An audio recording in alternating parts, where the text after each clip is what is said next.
Assalamualaikum warahmatullahi wabarakatuh. Alhamdulillahirrabbilalamin, kita diberikan kesempatan lagi untuk belajar menuntut ilmu di sini agar kita bisa menjadi pribadi yang lebih bermanfaat. Dan tentu saja dengan adanya ilmu ini diharapkan derajat kita bisa naik dari yang sebelumnya. Materi yang dibahas saat ini adalah mengenai turunan. Mengapa dibahas? Seperti yang saya jelaskan di sini, bahwa saya ternyata mendapatkan fakta bahwa masih banyak sekali mahasiswa yang tidak paham mengenai turunan. Jadi saya bermaksud untuk memberikan sedikit penjelasan mengenai turunan, yang harapannya dengan penjelasan ini kalian memiliki sedikit wawasan atau mungkin yang sebelumnya lupa mengenai turunan jadi lebih ingat lagi, dan yang mungkin tidak mengerti turunan sama sekali jadi paham seperti apa. Perlu kalian ketahui bahwa dalam penjelasan saya ini saya buat sesingkat mungkin sesuai dengan kebutuhan yang ada di perkuliahan. Untuk pembahasan berikutnya, kalian sendiri bisa membaca di buku kalkulus atau kalian bisa browsing di Google. Saya sangat berharap keaktifan kalian, partisipasi kalian untuk agar kalian bisa memahamkan diri kalian gitu mengenai konsep turunan ini. Kalau misalkan ada mahasiswa yang mengatakan bahwa sudah saya pelajari tetapi saya tetap tidak bisa, saya pikir mungkin yang dipelajari itu masih kurang. Yang namanya otak kita, kalau ingin semakin tajam, semakin lancar daya pikirnya, penalarannya, maka setiap hari, setiap saat kita harus mengasahnya. Kita harus rajin belajar. Analogi ini sama seperti pisau yang tumpul, jika terus diasah maka pada akhirnya akan tajam. Jadi saya percaya dan saya yakin bahwa tidak ada otak yang A lancar, otak yang B tidak lancar. Karena pada dasarnya kita sudah diberikan oleh Allah, oleh Tuhan kita, otak yang sedemikian sangat sempurna ya, yang sangat sempurna. Yang mana sebenarnya fungsi otak ini tinggal bagaimana cara di kita saja. Tinggal bagaimana cara kita bisa memanfaatkannya. Jadi kalau misalkan kalian ingin seperti si A yang otaknya lancar, atau yang cepat tanggap dalam menerima suatu pembelajaran, maka kalian harus bisa membuat otak kalian terbiasa dengan itu, dengan usaha, dengan rajin belajar, baru bisa. Kalau kalian tidak melakukan apa-apa, maka yang terjadi adalah kalian tetap tidak akan bisa, terpuruk. Kedepannya kalau kalian nanti menjadi guru, atau paling tidak kalian sedang asistensi mengajar di sekolah, dan kalian tidak paham dengan konsep tertentu yang sedang diajarkan, maka ada kemungkinan kalian akan memberikan konsep yang salah kepada peserta didik yang sedang kalian ajar, dan itu sangat-sangat tidak baik. Jadi mulai sekarang budayakanlah ke diri kalian sendiri untuk benar-benar berusaha dalam memahami materi. Misalkan cara satu tidak bisa, kalian masih memiliki alternatif yang lain untuk memahaminya. Baik. Di sini saya akan memperkenalkan mengenai notasi turunan. Saya tidak memperkenalkan turunan itu apa, karena akan memakan waktu yang cukup lama. Jadi saya langsung di notasi turunan. Kalau turunan pertama dari fungsi fx terhadap x itu kita notasikan sebagai d per dx fx atau f aksen x. Kalau turunan keduanya d pangkat 2 per dx kuadrat ya, d kuadrat per dx kuadrat fx atau f double aksen x atau f2x.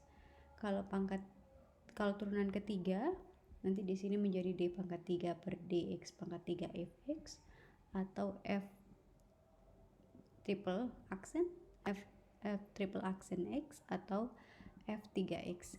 Kalau turunan ke n nanti d pangkat n dx per dxn fx atau fnx. Ini notasi turunan.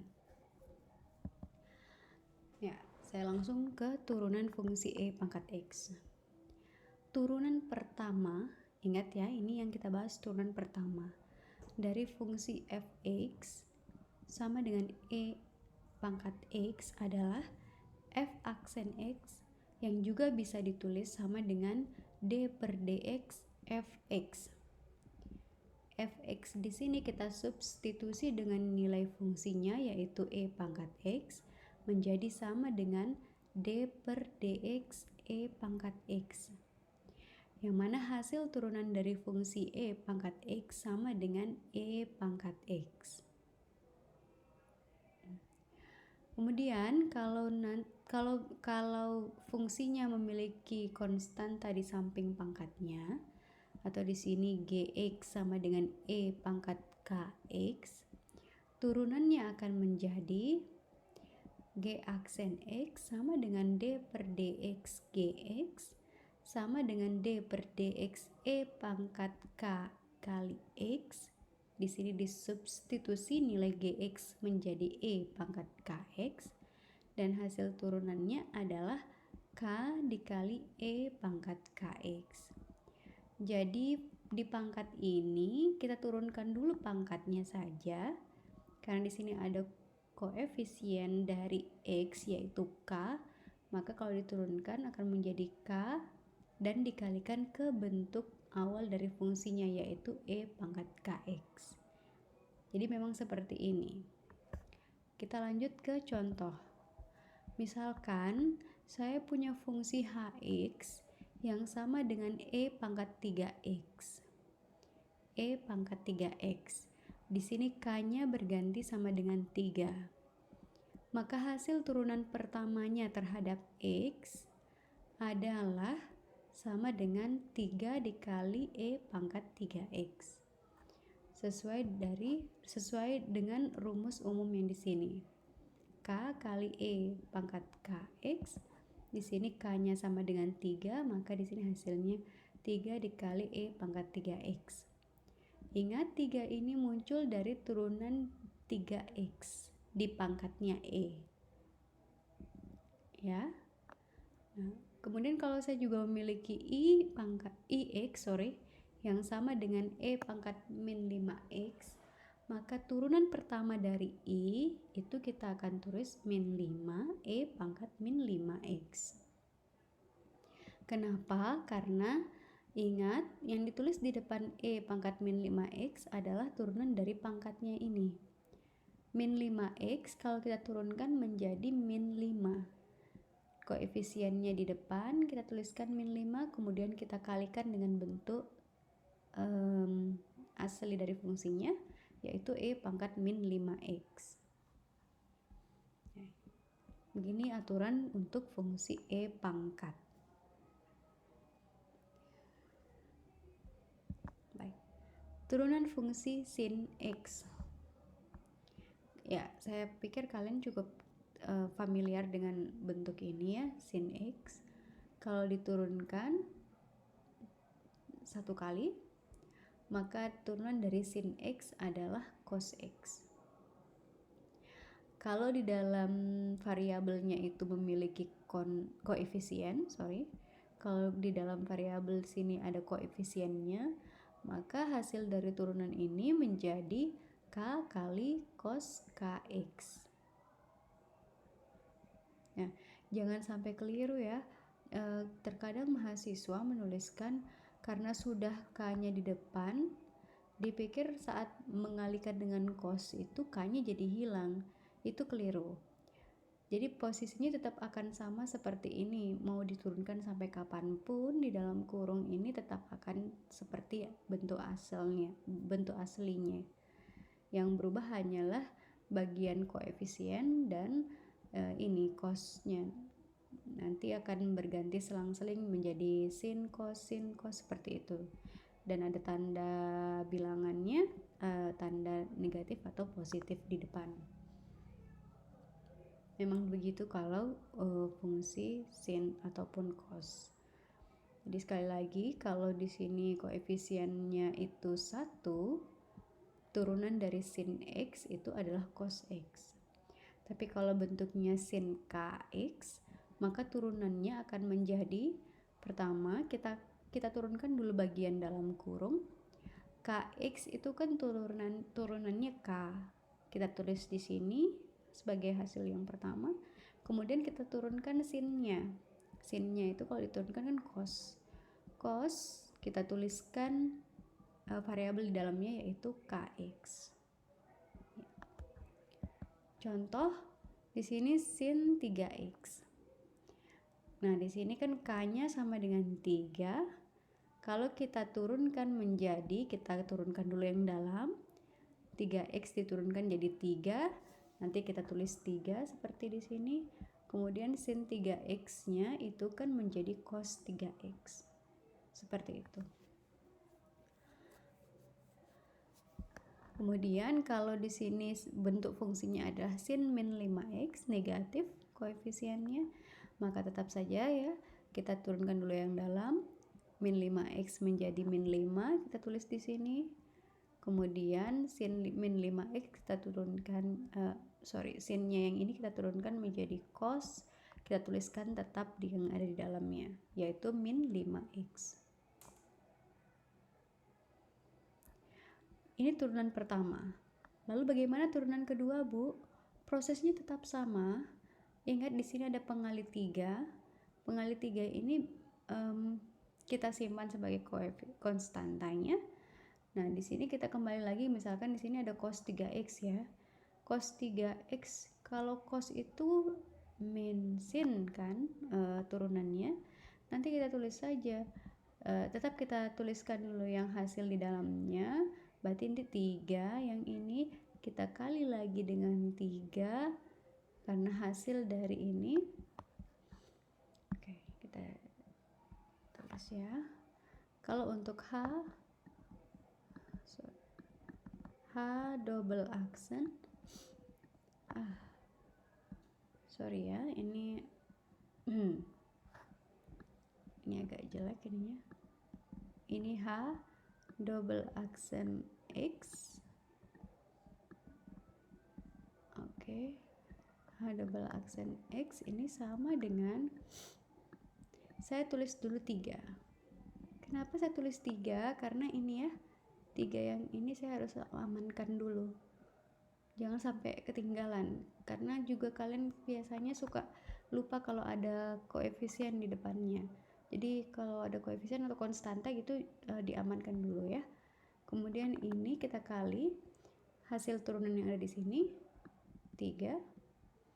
Kemudian hasil turunan cosnya yaitu min sin. Tetap kita tulis yang di dalam kurungnya 3x.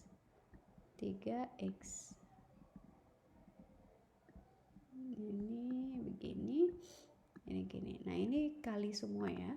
Sehingga kalau kita sederhanakan ini menjadi min 9 sin 3x. 3x ya. Oke.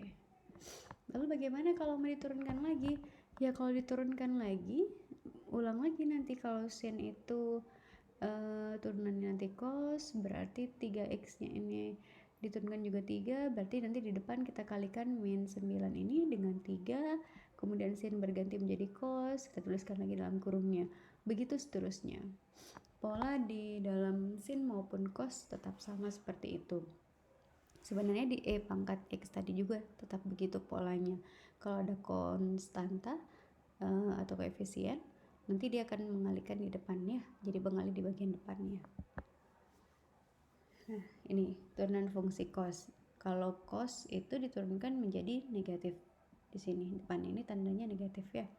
Min sin X. Begitupun kalau ada koefisien di depan X di dalam sini, nanti di sini keluar menjadi min K sin KX. Jadi konsepnya sama, bedanya hanya kapan dia negatif, kapan dia positif kalau di sin dan cos. Tapi konsep kalau misalkan dia ada konstanta tidaknya tetap sama saja. Ya, kita ke contoh. Kalau dia cos 3x, kita akan cari turunannya. Pertama-tama yang di dalam ini turunannya berapa? Yaitu 3, kita tulis di sini 3-nya. Kemudian cos itu kan turunannya min sin. Nah, nanti dapat negatif dari situ sin, dan kita tulis kembali 3x-nya. Nah, begitupun yang di sini. Oke, ini kurang. Ini ada negatif ya. Benar-benar ya, ini jadi positif karena di dalamnya negatif ya. Sorry saya salah, ini positif yang sebenarnya. Jadi ini jadi positif kenapa? Karena kan di dalamnya koefisiennya negatif, sehingga kalau saya turunkan menjadi negatif 5, awalnya nanti di sini negatif 5, kemudian sin ini kan menjadi negatif cos ya. Kok negatif sin? Cos ini kalau diturunkan nanti jadinya negatif sin. Nah, ini jadi sin, kemudian kita tulis di dalam kurungnya min 5x.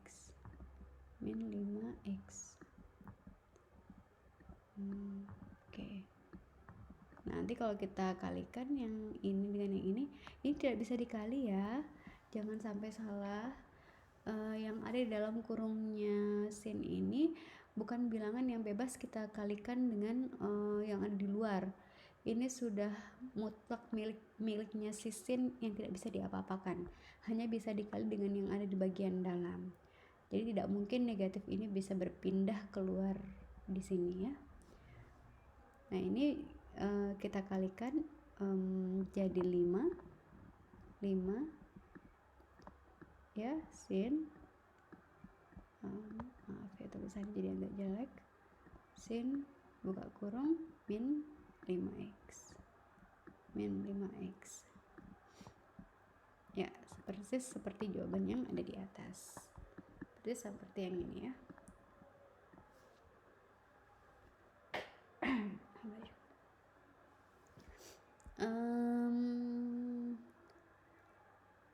Ya, sekali lagi hati-hati dengan tanda yang ada di dalam sini. Jadi kalau misalkan di sini kemudian ada di sini juga negatif, ada negatif, jangan sampai ditulis positif ya. Ini keliru sama sekali. Nah, oke, sekarang kita ke aturan penjumlahan atau pengurangan. Jadi misalkan kita memiliki dua fungsi ux dan vx. Turunan dari ux tambah vx atau ux kurang vx itu sama saja dengan turunan fungsinya ux ditambah turunan fungsinya si vx, atau kalau dia pengurangan turunan fungsi ux dikurangi turunan fungsi vx. Nah, contohnya seperti yang di soal yang saya berikan kemarin, sin x kurang x. Kalau kita mau menurunkan ini, misalkan kita bingung secara bersamaan, ingat saja bahwa turunan itu bisa masuk ke dalam fungsi yang ini satu-satu. Kalau tandanya tambah dan kurang. Kalau operasi fungsinya itu penjumlahan atau pengurangan. Jadi cari saja turunan fungsi masing-masingnya, jangan bersama-sama gitu. Nah, ini contohnya ya.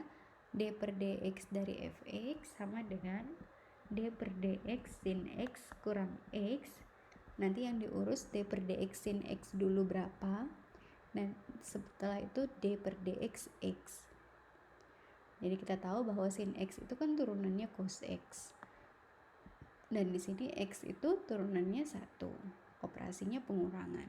Sehingga hasil turunan pertamanya adalah cos X kurang 1.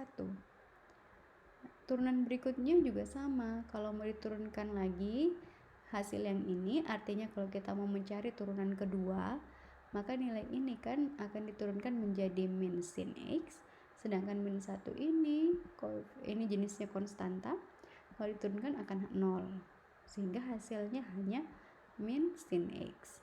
Nanti min sin X kalau mau diturunkan sekali lagi berarti itu turunan ketiga akan menjadi min cos X. Begitu seterusnya. Jadi berantai ya turunannya. Ini penjumlahan dan pengurangan. Oke. Jadi konsepnya adalah kalau misalkan kita memiliki fungsi yang fungsi itu dipisahkan oleh operasi penjumlahan atau pengurangan, atau maksud saya gini, di dalam fungsi itu terdapat suatu operasi penjumlahan atau pengurangan, maka turunan dari kumpulan fungsi itu sama saja dengan kita mencari turunan dari fungsinya masing-masing, kemudian kita jumlahkan atau kita kurangi ya. Jadi bisa dikerjakan bersama-sama begini, atau bisa kita pisah-pisah untuk cari turunannya dulu, baru kita jumlahkan, kita kurangi fungsinya. Itu maksud. Nah, kalau untuk ini perkalian dengan konstanta. Jadi kalau kita punya sebuah fungsi yang dikalikan dengan konstanta, konstantanya bisa keluar dari fungsi itu, gitu maksudnya. Dan nanti kita cari turunannya. Oke, saya ulang. Turunan dari suatu fungsi yang dikalikan dengan konstanta sama saja hasilnya dengan konstanta itu apabila ya, sama saja hasilnya dengan apabila kita keluarkan fungsi ini agak beribet, sorry. Saya ulang. Turunan dari fungsi yang dikalikan dengan konstanta sama saja nilainya dengan apabila konstanta itu kita kalikan dengan turunan dari fungsinya. Jadi maksud saya gini, si konstantanya bisa pindah ke depan dari turunannya, sama nilainya, dijamin sama nilai dari ini, turunan ini. Contoh, misalkan saya punya fx sama dengan 3 sin x. Si 3 ini bisa pindah dulu ke depan, nih yang ini ya. Jadi turunan dari 3 sin X sama saja dengan apabila kita pindahkan dulu konstantanya ke depan, nanti baru kita turunkan si sin X nya saja, sehingga hasilnya menjadi 3 cos X. Tapi kalau konstantanya di dalam itu beda lagi ya, karena itu miliknya sin. Jadi hati-hati, lihat baik-baik posisi dari konstantanya. Apakah dia menjadi koefisien dari variabel atau dia menjadi konstanta yang posisinya di luar dari fungsi. Kalau di luar dari fungsinya, itu kita bisa dengan mudah untuk memindahkan posisinya karena jaminan dari si ini, aturan yang di sini. Tapi kalau tidak, itu beda lagi ceritanya. Yang tidak itu sama seperti contoh yang di sini ya. Yang di dalam sini kan punyanya cos 3x, tidak mungkin dia pindah terus tidak ada di sini lagi, itu tidak bisa seperti itu. Jadi di matematika itu ada aturan-aturan yang perlu kalian cek kembali keberlakuannya itu secara umum seperti apa. Nah, ini aturan perkalian. Ini yang biasa kalian kenal bahwa U V aksen sama dengan U aksen V ditambah V aksen U. Nah, saya tuliskan begini. Misalkan ada UX dan VX, fungsi kontinu terdiferensial, turunan dari UX dikali VX sama saja dengan VX dikali turunan UX ditambah UX dikali turunan VX. Contohnya juga sama seperti contoh yang kemarin saya berikan, di soal yang kemarin saya berikan, yaitu X kali EX. Pertama-tama kalian harus misalkan dulu siapa UX, siapa VX-nya. Kalau di sini UX-nya saya misalkan X, VX-nya saya misalkan EX. Nah, oleh karena di sini kita butuh turunan masing-masing, maka kita juga harus mencari turunannya. Kalau UX-nya sama dengan X, maka turunan dari UX itu sama dengan turunan dari X yang sama dengan 1. Sedangkan kalau Vx-nya sama dengan E pangkat X, turunan dari Vx artinya turunan dari EX sama juga E pangkat X ya. Sorry, saya bilangnya EX dari E pangkat X. Nah, kalau kita substitusi dan kita substitusi permisalan yang sudah kita berikan di sini ke dalam persamaan 3, maka bisa diperoleh turunan dari X kali E pangkat X sama dengan, di sini dia bilang Vx. Cari Vx-nya. Mana Vx ini? Berarti E pangkat X ditambah dikali turunan dari UX. Turunan dari UX yang ini kali 1. Ini ya, EX kali 1 ditambah UX. UX-nya adalah ini X. X ini dikali turunan Vx. Turunan Vx adalah E pangkat X. E pangkat X. Kalau kita tuliskan kembali bentuk ini akan menjadi E pangkat X ditambah X kali E pangkat X. Ini turunan pertamanya. Kalau turunan kedua berarti kita turunkan lagi yang ini sekali lagi. Caranya bagaimana, Bu? Nah, berarti kalau kita mau turunkan bentuk yang pertama ini, sekali lagi kita turunkan sehingga diperoleh turunan keduanya, kita harus mengkombinasikan aturan penjumlahan dan aturan perkalian. Penjumlahannya dipakai di sini, perkaliannya dipakai di sini. Ya. Nanti di sini turunan dari E pangkat X ditambah X kali E pangkat X sama dengan turunan E pangkat X ditambah turunan XE pangkat X. Ya kan? Nah, nanti yang turunan yang ini bisa mengikuti lagi langkah yang ini. Diperolehlah nilainya sama seperti itu. Turunan ketiganya juga demikian, terus menerus secara berantai. Ya. Jadi kalau ditanya bagaimana ya harus dicek lagi. Yang ini kan F double aksen X, misalkan gini, nilainya ini sama saja dengan kita turunkan pakai D saja yang ini, D per dx turunkan 1 kali dari hasil ini F aksen X nya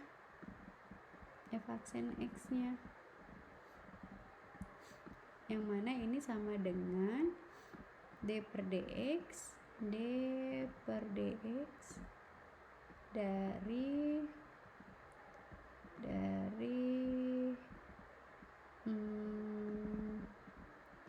yang ini hasil turunan pertama kan ini ya, yaitu E pangkat X ditambah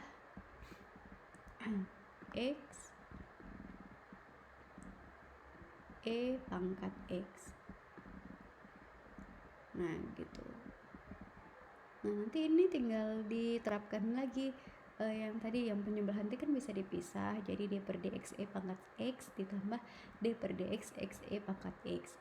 Nanti diturunkan E pangkat X menjadi E pangkat X. Nah sedangkan X E pangkat X kembali lagi ke bentuk yang ini, karena kan sama dengan yang ini bentuknya ya.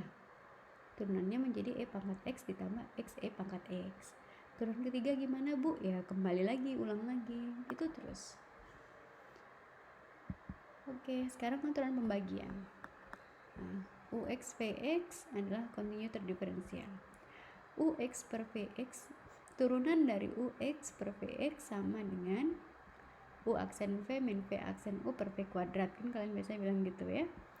Jadi Vx kali turunan dari UX dikurangi UX dikali turunan dari Vx dibagi Vx kuadrat.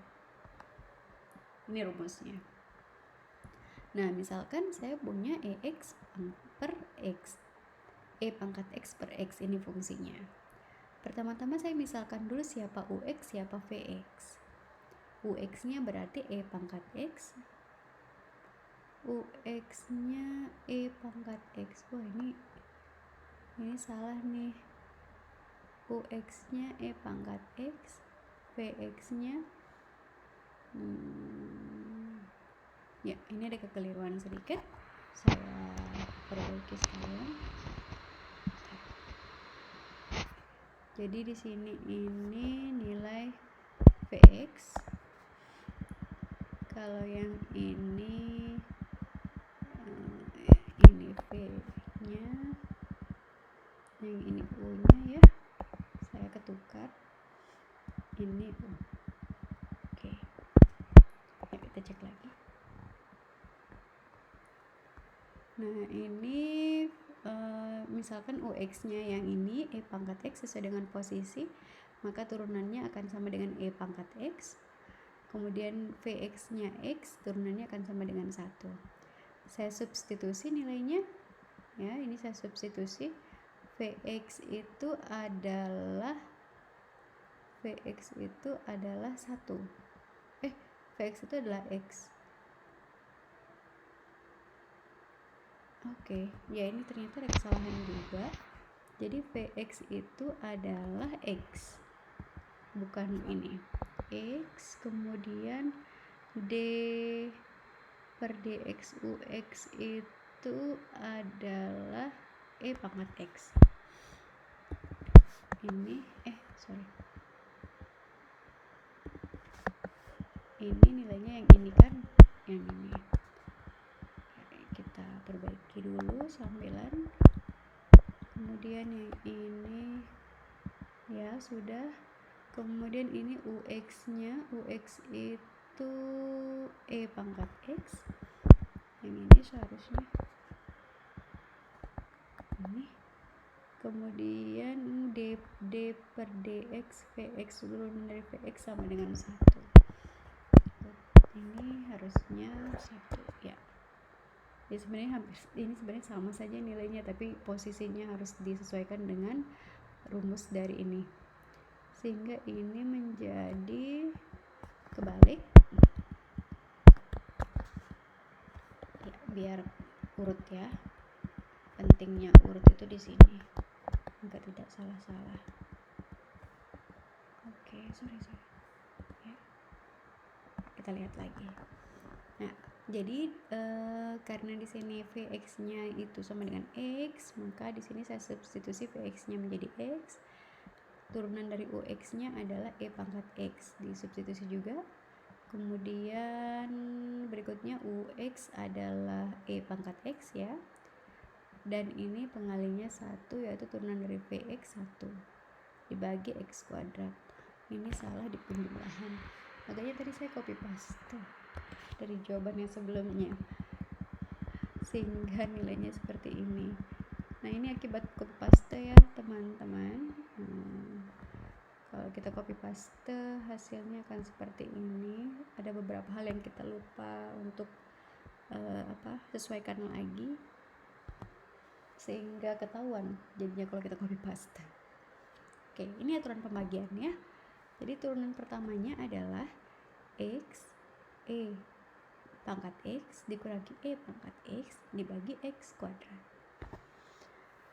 Nah, misalkan kalian bertanya ke saya, gimana Bu turunan berikutnya? Sama seperti yang kemarin ya kasusnya.